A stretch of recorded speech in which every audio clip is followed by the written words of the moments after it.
কয় যে ইসলামের রাজনীতি নাই, ধর্মান্ধরা নিজেরা রাজনীতি বানাইছে। নাউজুবিল্লাহ। সেদিনের ছেলে এই ধরনের বেয়াদবি কথা বলার সাহস পাও কেটে। যে যে জিনিস জানে না তার সে সম্পর্কে কোনো কথা বলা উচিত নয়। রাসূল রাজনীতি করেন নাই তো কি করেছেন? রাসূল কি বৈরাগী ছিলেন? যারা বলেন বৈরাগী ছিলেন? আমার আল্লাহর নবী সেনাপতি ছিলেন, কমান্ডার ইন চিফ। যারা বলেন কি ছিলেন? সেনাপতি। আমার নবী প্রেসিডেন্ট ছিলেন, তো পরিচালনা করেছেন, অর্থনীতি দিয়েছেন, সমাজনীতি দিয়েছেন, সৈন্য রিক্রুট করেছেন। মুতার প্রান্তরে লড়াই হবে, 1 লক্ষ রোমান সৈন্য, আর মুসলমান মাত্র 3000। মুসলমান মাত্র কত? মাত্র 3000। আমি আরো বলেছি আপনাদেরকে এই হাদিসের এই কাহিনীটা আবারও শোনাতে চাই, ইমানি জজবা বাড়ুক। 1 লক্ষ রোমান সৈন্য, তাদের সামনে 3000 মুসলমান। কি আশ্চর্য কথা! আর ওরা হলো অস্ত্রে শস্ত্রে সজ্জিত, আর এদের কাছে ভাঙ্গা ছেঁড়া অস্ত্র। ভাইয়ের আমার, আল্লাহর নবী 3000 মর্দে মুজাহিদ তৈরি করে নিয়ে আল্লাহর নবী জনাবে মুহাম্মদ রাসূলুল্লাহ সাল্লাল্লাহু আলাইহি ওয়াসাল্লাম বললেন, এবারে আমি সেনাপতি নির্বাচিত করতে চাই। ওগো সাহাবীরা, তোমাদের মধ্যে এই যুদ্ধের ভিতরে প্রধান সেনাপতির দায়িত্ব পালন করবেন আমার ছেলে যায়েদ। কোথায় তুমি? হযরত যায়েদ দাঁড়িয়ে গেলেন, ইয়া রাসূলুল্লাহ লাব্বাইকা ওয়া সাদাইক। আমি যায়েদ হাজির। যায়েদ হলেন হুজুরের কি ছেলে? পালক পুত্র। বললেন আমি উপস্থিত।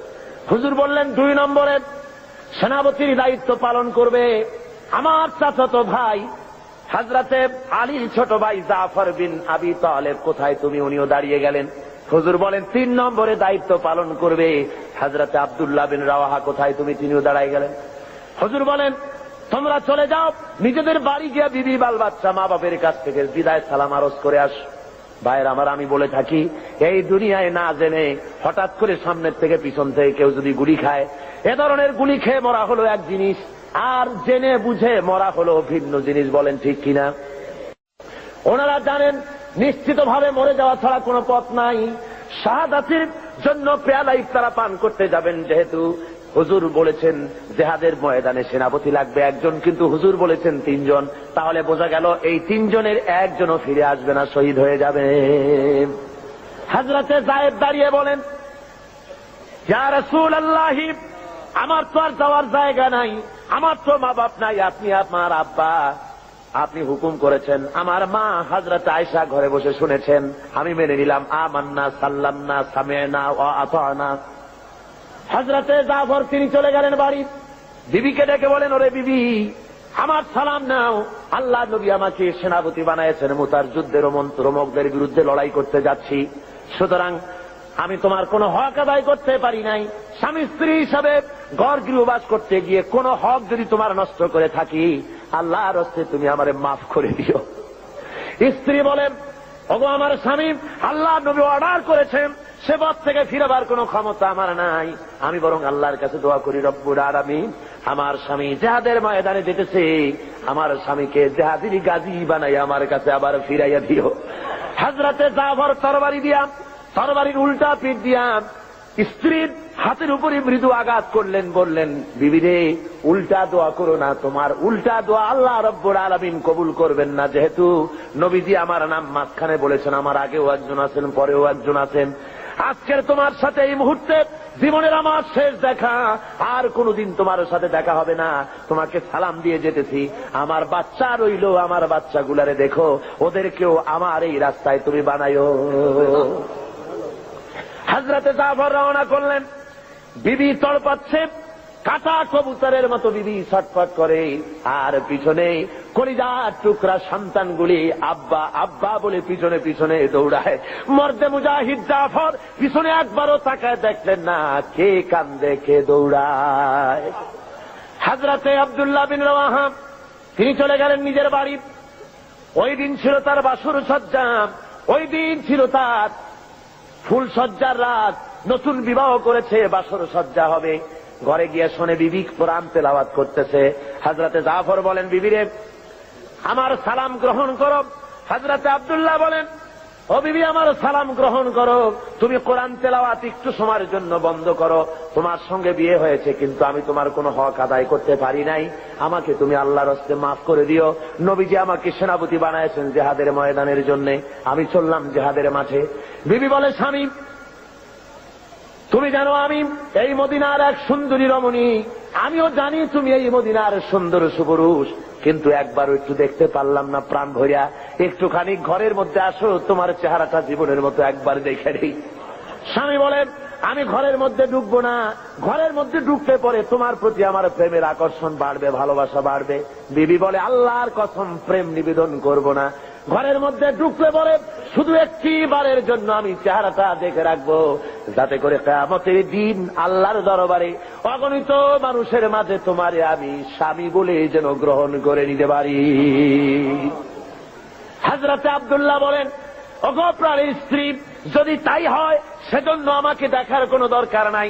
আমি শহীদ হওয়ার পর যদি তুমি ধৈর্য ধারণ করে থাকো, তাহলে আল্লাহ রাব্বুল আলামিন কিয়ামতের ময়দানে তোমাকে আমাকে স্বামী স্ত্রী হিসাবে পরিচয় করাইয়া দিবেন।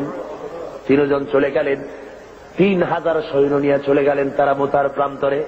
1 লক্ষ রোমান সৈন্যদের বিরুদ্ধে লড়া হলো। লড়তে লড়তে ময়দানে দেখা গেল মুসলমানেরা, হযরত যায়েদ মুসলমানদের ভিতর থেকে শাহাদাত বরণ করলেন, অনেক কাফের মারা গেল। এবার হযরতে জাফর ঝান্ডা হাতে নিয়ে সামনে অগ্রসর হতেছেন। কাফেরেরা হযরত জাফরকে ঘিরে ফেলেছে। হযরতে জাফরের বাম হাতে কোপ মেরেছে, হযরত জাফর ডান হাতে ঝান্ডা নিলেন, ডান হাতে কোপ মেরেছে।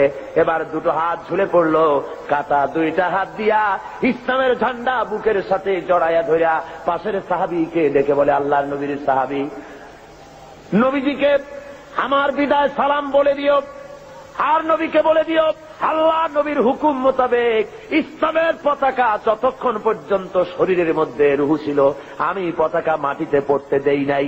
আমার মনে হয় আমি শহীদ হয়ে যাব, যেহেতু আমার নাকের মধ্যে এখন আমি আল্লাহ পাকের জান্নাতের সুঘ্রাণ পেতেছি। ভাইয়ের আমার, হযরতে জাফর শহীদ হয়ে গেলেন। এরপরে হযরতে জাফর শহীদ হওয়ার পর হযরতে আব্দুল্লাহ এবং হযরত আবু উবায়দা দুইজনে এলেন এই পতাকা ধারণ করার জন্য। কয় আমরা গেলাম পতাকা আনতে, দূর থেকে দেখি পতাকা উঠতেছে, মনে মনে ভাবলাম এই পতাকা কে উড়ায়, কে ওখানে আমাদের আগে কে গেল। যায়া দেখি হযরতে জাফরের হাত পাও গুলো ওরা কেটে ফেলেছে কাফেরেরা। ডান হাত কেটে একদিকে ফেলেছে, বাম হাত আর একদিকে, 2 পা কেটে 2 দিকে ফেলে দিয়েছে, দেহটা একদিকে ফেলে দিয়েছে, আর শুধু মাথা শুধু কল্লাম একদিকে পড়ে থেকে ইসলামের পতাকা কামড়াইয়া ধইরা উঁচু করে রেখে দিয়েছেন। ভাইরা আমার, হযরতে আবু উবায়দা বলেন, আমি হযরতে জাফরের মাথা, পা, হাত এবং দেহ সব এক জায়গায় করে পায়ের তালু থেকে শুরু করে পেছানি পর্যন্ত চুমা খাইলাম, কাফনের কাপড় পরাইয়া দাফন করে দিলাম, রক্ত মাখা শরীর নিয়া।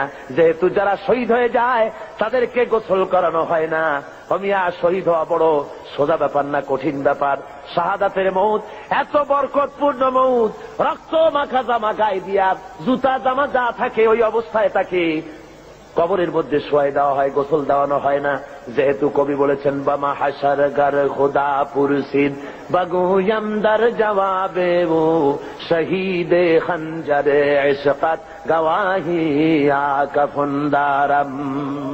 কিয়ামতের দিন আল্লাহ রাব্বুল আলামিন যখন জিজ্ঞেস করবেন শহীদদেরকে, বান্দারে তুই আমার জন্য দুনিয়ায় কি করেছিস? শহীদ বলবে, খোদা গো কিছুই করতে পারি নাই, কিছুই করতে পারি নাই, তোমার দ্বীনকে জমিনে কায়েমের জন্য কথা বলেছি, লড়াই করেছি, ওই অপরাধে কাফের বেঈমানেরা আমাকে মেরেছে, ওই রক্তওয়ালা চিহ্ন নিয়ে আজ তোমার দরবারে হাজির। আল্লাহ রাব্বুল আলামিন বলবেন, শহীদ রে তুই জীবনের মায়া করলি না, বিবি বাল বাচ্চারা মায়া করো নাই, আমার জন্য তুই জীবন দিয়া দিলি, তোরে আজ আমি কোনো হিসাব নিব না, বিনা হিসাবে আমার বেহেশতে চলে যা। ভাইরা আমার, হযরতে জাফর কবরকে কবরে রাখা হলো। হযরতে আবু উবায়দা বলেন, স্বপ্নের ভিতরে আমি দেখি, রাত্রে ঘুমাইয়া স্বপ্নে দেখি হযরতে জাফর বেহেশতের মধ্যে ফেরেশতাদের সঙ্গে উড়ে বেড়াতেছে। আমি জিজ্ঞাসা করলাম, জাফর রে আল্লাহ রাব্বুল আলামিন তোমার সাথে কি ব্যবহার করেছেন? হযরতে জাফর বলেন, ওরে আবু উবাইদা, আল্লাহ আমাকে জান্নাতের সব নাজ নিয়ামত দান করে আমাকে বলেছেন, জাফর তুই আমার কাছে আর কি চাস? আমি বলেছি, আল্লাহ কিচ্ছুই চাই না, আর একবার জমিনে পাঠাও। এইবার যদি জমিনে যেতে পারি, কাফেরদের বিরুদ্ধে লড়াই করে তোমার দিন কায়েমের জন্য তোমার দেওয়া এই জীবনটা তোমার জন্য আর একবার দিয়ে আসবো। যেহেতু শাহাদাতের মওতের চাইতে ভালো মওত আল্লাহর জমিনে আর নাই, করে বলেন সুবহানাল্লাহ। শাহাদাতের মওতের তামান্না যদি কারো না থাকে, হাদিস শরীফে এসেছে, যদি জিহাদের তামান্না, জিহাদের ইচ্ছা, বাসনা কারো মনের মধ্যে না থাকে, মৌত হবে মুনাফিকের মৌত। কিসের মৌত হবে? মুনাফিকের মৌত। সুবহানাল্লাহ। মিশকাত শরীফের হাদিসে এসেছে, একবার হুজুর সাল্লাল্লাহু আলাইহি ওয়াসাল্লাম এক জানাজায় হাজির হয়েছেন। হযরত ওমর রাদিয়াল্লাহু তাআলা আনহু বলছেন, হুজুর আপনি এই লোকটার জানাজা পড়বেন? এই লোকটা ইসলামের ব্যাপারে এই ক্ষতি করেছে, এই করেছে, সেই করেছে, নানান কথা উনি তুললেন। হুজুর উপস্থিত জনতাকে জিজ্ঞেস করলেন, ওই মিয়ারা, এই লোকটা সম্পর্কে তোমাদের কোনো ভালো কাজে রিপোর্ট আছে, জানো কিছু? কেউ কিছু কয় না। একজনে দাঁড়ায় কয়, হুজুর আমার কাছে একটা রিপোর্ট আছে। কি?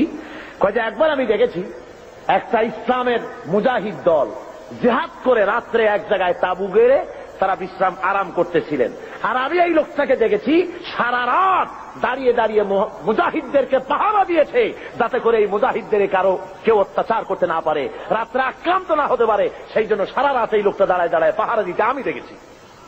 হুজুর জানাজা পড়লেন, মিশকাত শরীফের হাদিস। হুজুর জানাজা নিজে পড়লেন, জানাজা পড়ে কবরের মধ্যে রেখে আল্লাহর নবী বলেন, ও কবরওয়ালা, তোমার সাথীরা তোমাকে বলে জাহান্নামী, আর আমি নবী মুহাম্মদ রাসূলুল্লাহ সাল্লাল্লাহু আলাইহি ওয়াসাল্লাম সাক্ষী দিতেছি, বেশক তুমি আল্লাহর জান্নাতি। সুবহানাল্লাহ, সুবহানাল্লাহ। হুজুর বলেন, ওমর, মানুষের শুধু বাহ্যিক দিকটাই দেখতেই দেখো না, তার অন্তরের আবেগ মহব্বতের দিকটাও দেখো, জন্মটাও দেখো। ধরে বলেন সুবহানাল্লাহ। ভাইয়ের আমার, আল্লাহর দেওয়া এই বিধান বাংলার জমিনে কায়েম করার জন্য সাহাবায়ে কেরাম যেমন রক্ত দিয়েছেন, রাসূলে পাক যেমন রক্ত দিয়েছেন, জান দিয়েছেন, বাংলার জমিন আমাদের প্রিয় মাতৃভূমি, এই জমিনে আল্লাহর দেওয়া বিধান কায়েম করতে যদি রক্ত দেওয়া লাগে, জান দেওয়া লাগে, দিবেন আপনারা? দিবেন আপনারা? আমি আজকে এই মাহফিলে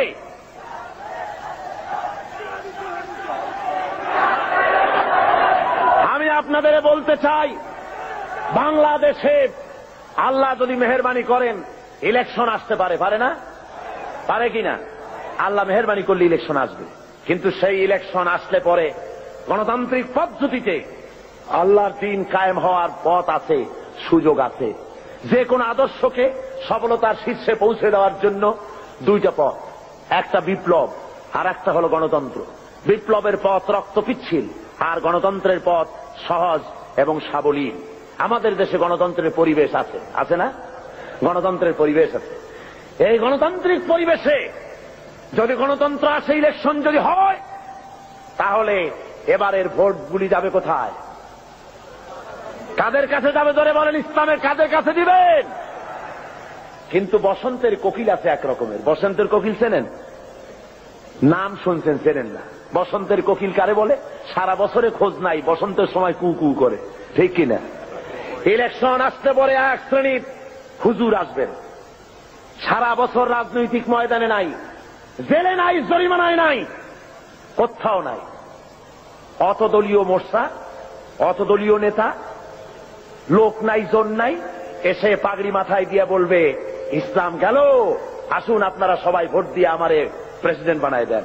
এরকম হুজুর, এ ধরনের পীর সাহেব, এ ধরনের কোন মৌলানা সাহেব দাঁড়াই দিতে পারে, আমারে ভোট দেন। এখন বলেন, যে লোকটার কোনো অফিস নাই, লোক নাই, কর্মী নাই, কিছু নাই, ইলেকশনের জন্য দাঁড়াইলো, আপনি বরকতের জন্য ভোট দিলেন, ইসলামের ভালো হবে না ক্ষতি হবে? জোরে বলেন, কি হবে? এই নেতা তো হুজুর সাল্লাল্লাহু আলাইহি ওয়াসাল্লামকে বানাইতে চাইছিল আবু জেহেল। নেতারা বানাইতে চাইছিল, হুজুরকে নেতৃত্ব দিতে চাইছিল না? হুজুর নেতৃত্ব নিয়েছিলেন? কেন নেন নাই? হুজুর বুঝেছিলেন, এখন যদি আমি প্রেসিডেন্ট হই, তাহলে আবু জেহেল হবে কি প্রধানমন্ত্রী, ইসলামের সর্বনাশ হয়ে যাবে। লোক বানাইছেন 13 বছর বসে। সুতরাং ওই সমস্ত লোক ইলেকশনের সময় ময়দানে আসবে, যাদের লোক নাই, জন নাই, অফিস নাই, সারা দেশে কেউ নাই, ঢাল নাই, তরবারি নাই, নিদিনাম সর্দার। ইসলাম গেল, তাড়াতাড়ি ভোট দাও। লোকেরা মনে করলো হুজুরে ভোট দিয়ে একটুখানি সওয়াব কামাই করি, হুজুরে ভোট দিলেন। কয়েকজন হুজুর মৌলানা সাহেব গেলেন ইলেকশনে পার হইয়া, সারা দেশে কোনো কর্মী নাই তাদের, পার হয়ে গেলেন। বলেন বঙ্গভবনে যায় যদি খতমে খাজেগান পড়েন তাহলে অর্থনৈতিক দুরবস্থা দূর হবে? খতমে তাসমিয়া যদি পড়ে, খতমে নারিয়া, মিলাদ শরীফ বারবার যদি পড়ে পার্লামেন্টে, তাতে কি বালা মুসিবত, দেশের অর্থনীতি সমাজনীতির মুসিবত কি কমবে? কমবে না, বরং সেখানে আপনাকে এই কাজ থেকে আপনাকে বিরত থাকতে হবে, দেখতে হবে কারা দাঁড়িয়েছে। অনেকে আমাকে বলেন হুজুর বলেন তো ইসলামের কথা, কিন্তু দল তো অনেক, কোন দলে যাব? ইসলামের নামে কত দল, কোন দলে যাব? আমি জিজ্ঞেস করি দল বলতে বোঝেন নাকি? দল মানে কি? বেবি ট্যাক্সি মার্কা দল, টেম্পু মার্কা দল, রিক্সা মার্কা দল, একটা ড্রাইভার, তারপর পিছনে দুইটা প্যাসেঞ্জার, অর্থাৎ একজন প্রেসিডেন্ট, একজন সেক্রেটারি, একজন ট্রেজারার, একজন ক্যাশিয়ার, বাস এই তিনজনের পার্টি। সারা দেশে অফিস নাই, লোক নাই, জোন নাই, এগুলো দল হইল? জোরে বলেন এগুলি দল হলো? অমুক ইসলাম তমুক ইসলাম দিল একটা নাম দিয়ে জনমের মতো। ইলেকশন আসলে পরে প্রেসিডেন্টের কাছ থেকে, সরকারের কাছের থেকে টাকা খাইয়া ইলেকশনের জন্য দাঁড়ায় যায় পাগল ছাগল, ঠিক কিনা কন? জোরে বলেন সত্য কিনা? আমি বলি মিয়া, দল যদি দেখতে হয়, অনেকে বলে যে কোন দলে যাব, তা আমি বলি যে বাজারে যখন ইলিশ মাছ কিনতে যান, ইলিশ মাছ কি শুধু এক দোকানে পাওয়া যায় না অনেক দোকানে পাওয়া যায়? তো আপনি অনেক দোকানে ইলিশ আছে বলে বাড়ি যেয়ে বলেন নাকি বউকে যে বাজারে তো গেছিলাম মাছ কিনতে, কিন্তু ইলিশ পাওয়া যায় বহু দোকানে, রাগ করে কোনো দোকান দিয়ে কিনি নেই। এটা কথা হলো? বরং আপনি কিনবেন ইলিশ টাটকা এবং পচা না, এরকম দেখে যার দোকানে পাওয়া যায় সেইটাই কিনবেন, ঠিক কিনা? দল আপনাকে অবশ্যই করতে হবে, কোনটা করবেন সে আকল আপনাকে আল্লাহ দিয়েছেন। দল বলা হয় তাদেরকেই, ইসলামী দল দাবি করতে তারাই পারে যাদের কর্মী বাহিনী ছড়িয়ে আছে রাজধানী থেকে শুরু করে প্রত্যন্ত অঞ্চল পর্যন্ত, ঠিক কিনা কন?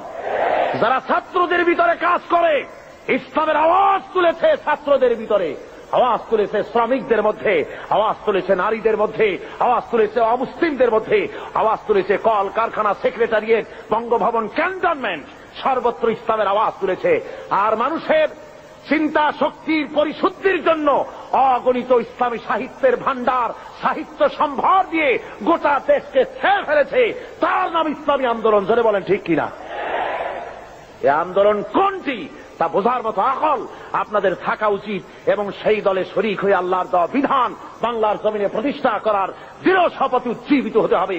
আজকের মুসলমানদেরকে রাজি আছেন? জোরে বলেন রাজি আছেন? তাহলে আজ এই মাহফিলে NSI, IB, SB, DFI, army intelligence, গভর্নমেন্টের গোয়েন্দা বিভাগের কেরামন কাতিবিন ভাইরা সব আছেন, ঠিক কিনা? সব আছে, কিন্তু দুর্ভাগ্য জাতীয় পত্রিকার সাংবাদিকগুলি আসেন না। ওই 2000-2500 লোকের বিশাল জনসভায় হাজির, ছবি টবি সব ঠিক মতো দেওয়া যায়, এটা দেওয়া যায় না। তার কারণ হলো এখানে যে সব কথা বলা হয় তা তাদের কিছুটা অসুবিধা। আমরা দোয়া করব আল্লাহ যেন এই অসুবিধা তাদের কাটায় ওঠার তৌফিক দেন। জোরে বলেন আমিন। এই বিশাল জনসমুদ্র, গভর্নমেন্টের আইবি দেখে রাখো, এসবি, ডিএফআই দেখে রাখুন, এই বিশাল জনতা কি চায়।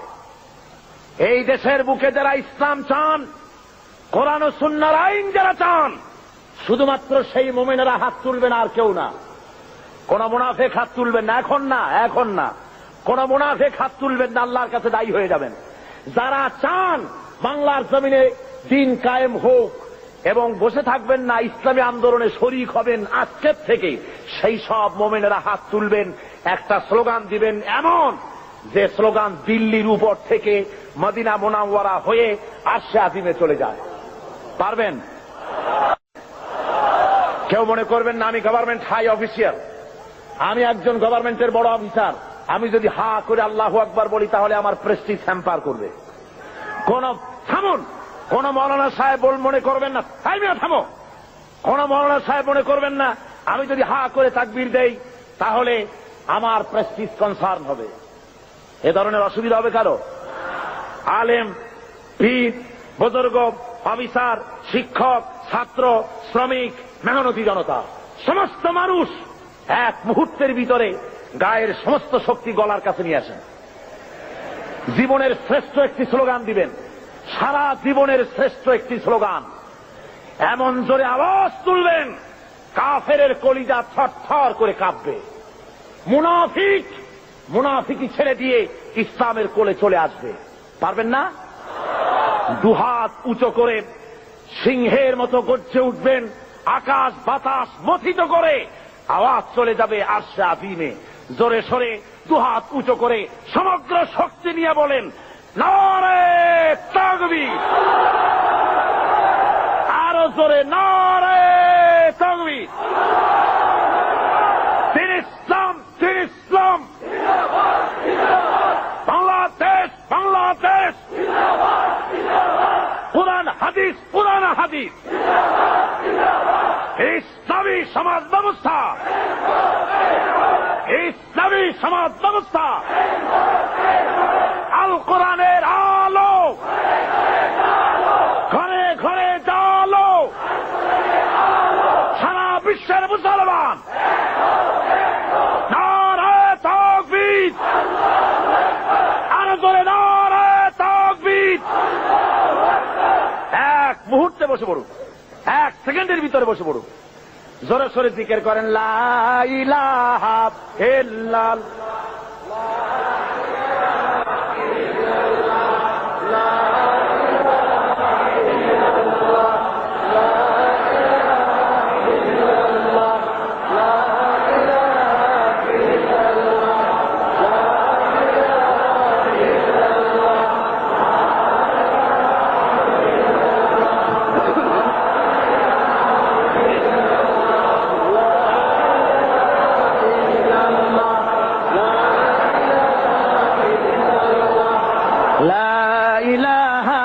ইল্লাল্লাহু মুহাম্মাদুর রাসূলুল্লাহ।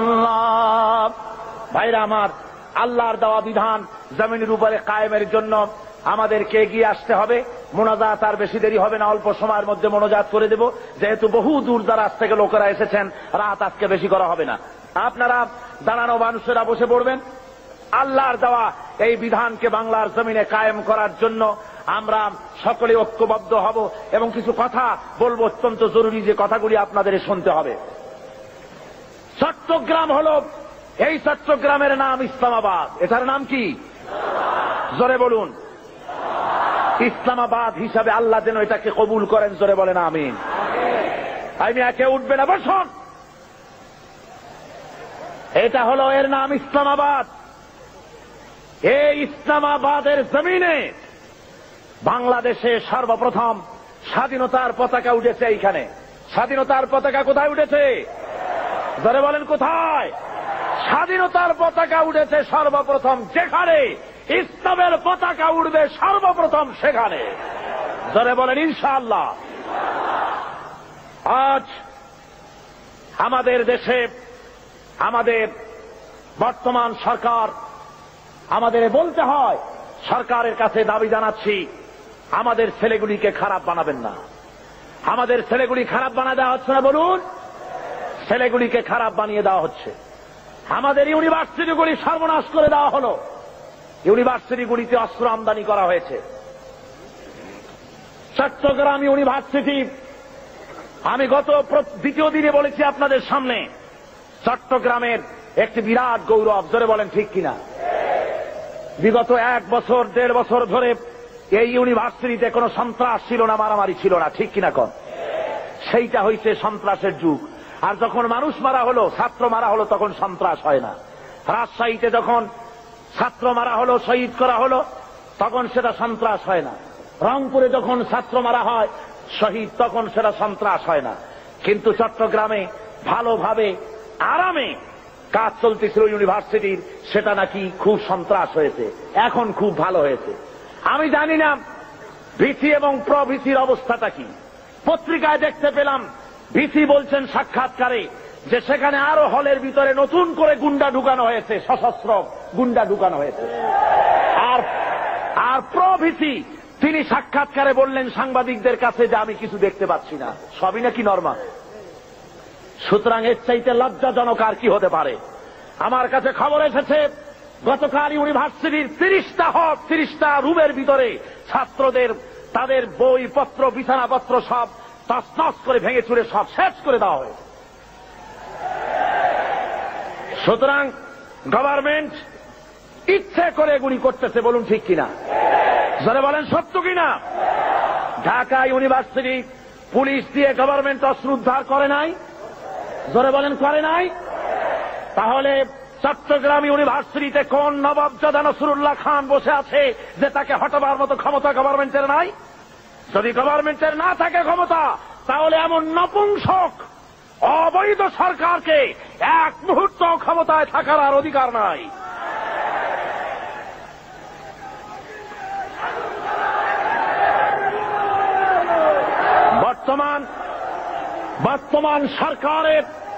বর্তমান সরকারের ছত্র ছায়ায় সরকারের মদতপুষ্ট হয়ে কমিউনিস্টরা হাইজ্যাক করেছে হলগুলি। সেখানে ইউনিভার্সিটি খুলে দিলে পরে আপনারা বিশ্বাস করুন রক্তের গঙ্গা বইয়ে যাবে। ওরা অস্ত্র নিয়ে লোক ঢুকায়েছে, সাধারণ ছাত্র ছাত্রীদেরকে তারা জবাব করবে। এ কমিউনিস্টরা ইসলামের দুশমন, বাংলাদেশের দুশমন। বাংলাদেশের বুকে 10 কোটি তৌহিদি জনতার দেশে কমিউনিস্টদের রাজনীতি করার কোন অধিকার নাই। সুতরাং গভর্নমেন্ট যদি পুরুষ হন, মুনাফেক যদি না হন, তাহলে আগামীকাল ইউনিভার্সিটি ঘেরাও করে পুলিশ বিডিআর ঢুকিয়ে দিয়ে অস্ত্র উদ্ধার করে শিক্ষার পরিবেশ তৈরি করুন। এ দাবি আজকে তাফসীরের মাহফিল থেকে আমরা তুললাম। কি বলেন আপনাদের সকলের দাবি না? আল্লাহ রাব্বুল আলামিন আমাদের সকলকে এই রাস্তার উপরে পরিচালিত হওয়ার তৌফিক দান করুন, যেন তার দ্বীনকে আমরা যেন এগিয়ে নিয়ে যেতে পারি এবং সত্যিকারের মুসলমান হতে পারি। জোরে বলেন আমিন।